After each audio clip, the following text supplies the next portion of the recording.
les assembler et de créer en fait une composition qui au final résulte d'heures à déambuler dans la vie.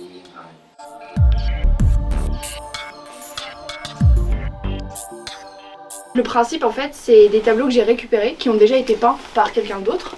Donc les tableaux que vous pouvez retrouver dans les brocantes, dans la rue, enfin à peu près partout. Et après moi j'y appose mon univers, donc qui sont des monstres comme vous pouvez le voir, il y en a un peu partout. Vous avez des monstres, il y a les monstres qui vont à la campagne, les monstres qui vont au ski ici sur le petit tableau, je sais pas si vous allez voir. Hop là. Voilà, les monstres au ski, il y a les monstres qui vont à la plage, enfin vraiment c'est toute une histoire de monstres. J'en ai aussi sur moi qui sont carrément faits, donc c'est vraiment, ça contamine toute ma production.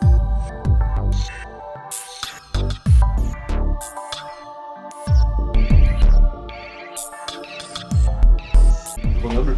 Je suis né à Grenoble, j'ai fait les Beaux-Arts à Grenoble et j'habite toujours à Grenoble chez ma mère. C'est la première fois que je remonte quelque chose quoi, à des gens extérieurs, donc ça fait plaisir. Et voilà, moi j'ai envie de vous entendre parler aussi. Mais qu'est-ce que tu veux dire alors? Qu'est-ce que tu veux exprimer? Vous, qu'est-ce que ça vous évoque? Ça c'est trop facile ça. C'est ludique hein, déjà. Ouais. Le côté éphémère du carton et des constructions. Ouais, complètement. Vite fait. La récup. Ouais aussi, ouais. C'est que du carton de récup, c'est que c'est un matériel qui est assez intéressant pour ça quoi. Ouais. Ça coûte rien du tout, ça se travaille d'une manière hyper simple. T'as juste à avoir un tout petit plan, mais après tu fais que... Enfin, tout se fait au fur et à mesure quoi. Et la forme elle te surprend, et tu sais jamais trop où ça va.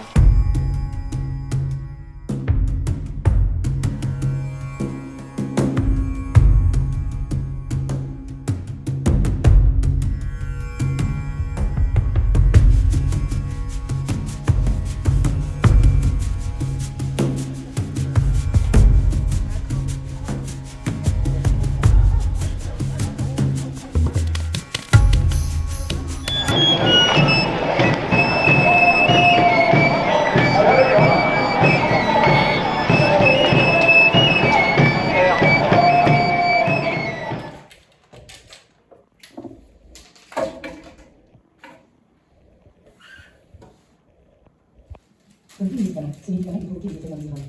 Les nausées constituent les indésirables de traitement. Les effets indésirables dépendent de la dose d'expérimentation et de la réussite du traitement. Avec ces médicaments de médicaments, si vous connaissez un médicament de la du médicament, les enjeux de référence. Si vous avez une émission qui a été sur l'information de l'offre et le confinement, elle peut affecter la bouche et la langue. Il peut s'agir des signes d'une maladie portant le nom de syndrome de Stevens-Johnson, d'une microépidermie toxification de l'activité électrique du cœur, un maladie observée sur l'électrocardiogramme, de rythme cardiaque à la mort. Ralentissement de la fréquence cardiaque, mauvaise circulation dans les bras et les jambes, consommation rapide, cicatrisation.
Une étape de travail d'un extrait, d'une création d'un grand format. Donc voilà, on en a encore à se questionner, à tester, et c'est super chouette du coup ce festival pour ça. Du coup je suis très friande, ça se dit ça ? Oui, cool. De retours, de ressentis, de remarques, de tout ce que vous voulez. Ça peut être aussi dans d'autres moments. Voilà, c'est la compagnie parfaite, parce que c'est presque parfait. Et voilà, le spectacle, il tourne autour du handicap, psychique, physique, mental. Il part de mon expérience personnelle et professionnelle, parce que j'ai été longtemps pédagogue de cirque pour toutes les personnes en situation de handicap. Je suis d'origine arménienne, je suis née en Syrie. Je suis réfugiée en France il y a 8 ans. Dans mon pays, j'étais prof d'art. J'ai travaillé 13 ans comme prof d'art. Mais ici en France, j'ai recommencé à faire l'étude pour apprendre la langue. C'est le premier grand problème, la langue française. C'était dur. Et j'ai recommencé à faire licence art plastique à Toulouse. Et maintenant, je suis la 2e année de master. Ça s'appelle Master Karma, c'est création artistique et recherche dans le monde d'art. J'ai recommencé à faire de peinture à Toulouse quand j'ai commencé à faire l'étude. J'ai commencé l'étude en 2021 et j'étais en France à la fin de 2006. C'est-à-dire que j'ai resté ici aussi sans l'art parce que c'était vraiment différentes choses que je n'ai pas acceptées aussi. D'être réfugiée, c'est pas facile aussi. Je suis Rachel, alias Eska, et j'ai toute ma vie fait des pochoirs depuis jeune. Parce que mes parents étaient peintres sur soie, enfin voilà, du coup j'avais beaucoup travaillé sur la peinture sur tissu. Et puis j'ai continué à faire des pochoirs, mais comme ça, quand j'en avais besoin. Et Mathieu, lui, est photographe d'architecture au départ, donc un truc très carré, immobile, les belles lignes, tout bien calé, et c'est son métier, il est photographe professionnel d'architecture. Et ça bouge pas, la photographie d'architecture, donc il a été un peu frustré du manque de mouvement. Donc il est allé après un cancer et un problème au genou. Il est allé à Sao Paulo danser, enfin dans des clubs où ça dansait, donc il s'est dit je vais prendre enfin du mouvement. Donc là, lui il est typique de celui qui est derrière, là, typique de ce qu'il a appris. Après les autres photos, c'est moi qui les ai choisies pour les pochoirs, mais celle-là est vraiment typique de... Enfin, il a un site internet où on peut voir tout ça. Et puis il s'est rendu compte quand même que la photo, ben, c'est bien, mais on ne peut pas en mettre partout, ça coûte très cher. Ça parle de mouvement, mais c'est toujours immobile.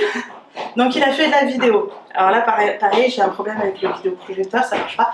Mais bon, normalement, là, vous imaginez la vidéo qui bouge. Mais par contre, on peut toujours pas en mettre partout de la vidéo parce que ça coûte très très cher. Et un jour, il m'a dit, mais toi qui fais des pochoirs, tu peux pas mettre mes pochoirs, mes photos en pochoir. Comme ça, je pourrais en mettre absolument partout. Puis il s'est rendu compte qu'en fait, que quand on fait un pochoir, ça fait comme quand on développe de la photo argentique. Il y a un moment de révélation auquel on ne sait pas exactement ce que ça fait.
il réinvente une histoire où Ève aurait finalement pu goûter aux fruits de la connaissance et elle aurait donc pris le pouvoir sur le monde.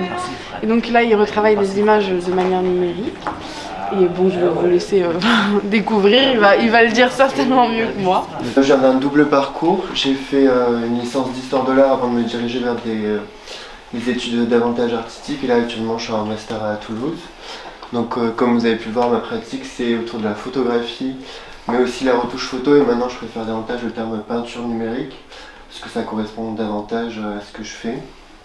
Si vous voulez, pour l'explication, je vous propose de le faire avec cette œuvre-ci, qui est l'une des plus récentes que j'ai faites, parce que je l'ai fait dans le cadre de mon master, où j'ai dû répondre à un appel à projet, dont le thème était l'utopie, la dystopie et l'architecture. Et donc elle est un peu emblématique de comment je travaille, c'est-à-dire que je travaille beaucoup autour des mythes et des récits, qu'ils soient de l'Antiquité ou de la Bible. Et donc pour ce thème-là, j'ai voulu le faire sur celui de Adam et Ève. Et pour ce faire, je me suis remis à lire l'extrait original dans la Bible, dans l'Ancien Testament. Et j'ai trouvé un détail intéressant, c'est-à-dire que souvent on part du principe que dans le mythe originel, Adam et Ève ont été chassés du paradis parce qu'ils ont mangé du fruit de l'arbre de la connaissance. Mais il est dit après qu'il y a également un deuxième arbre qui s'appelle l'arbre de la vie, et quiconque en mangerait aurait la vie éternelle. Donc dans les Métamorphoses d'Ovide, donc encore une fois pour ceux qui ne connaissent pas, Pygmalion, c'est l'histoire d'un sculpteur et d'une personne grecque qui n'arrive pas à tomber amoureux parce qu'il n'arrive pas à trouver une femme qui est assez bien pour lui. Donc ce qu'il décide de faire, c'est de créer une sculpture de la femme parfaite, finalement au corps parfait. Et après, il implore la déesse Aphrodite de lui donner vie, ce qu'il advient, et finalement, ils finissent ensemble. Donc moi, ce mythe m'a toujours interrogé parce que c'est l'un des rares mythes grecs qui finit bien. Et en plus, quand même, le contexte est assez particulier, donc j'ai voulu prendre le contre-pied de cette histoire et dans la série, imaginer davantage un homme qui voudrait devenir comme une sculpture grecque et finalement retrouver cette idée de la beauté idéale, de la police, sans poils, de muscles, de finalement cette virilité qui même dans notre société nous poursuit, de cette force inébranlable du héros grec et finalement qu'au cours de la série, il se transforme progressivement jusqu'à perdre son humanité et sa substance en termes de corps. Et donc en fait c'est un contre-pied pour davantage mettre en valeur aussi tous les défauts des mythes auxquels on a été baigné et qui finalement transmettent des valeurs qu'on devrait de nos jours questionner, parce que le mythe de Pygmalion commence en disant qu'il n'arrive pas à tomber amoureux, mais finalement la seule image qu'il aime, c'est une image, c'est un corps, c'est un objet, c'est une statue qui ne parle pas, qui ne bouge pas et qui au final n'a aucune identité. Et de la même manière, vouloir accéder à cette beauté idéale ici dans cette série photo, ça fait de perdre son corps aussi, de perdre toute sa substance de base. Et cette série, c'était sur le mythe de Daphné, qui est aussi dans les Métamorphoses d'Ovide.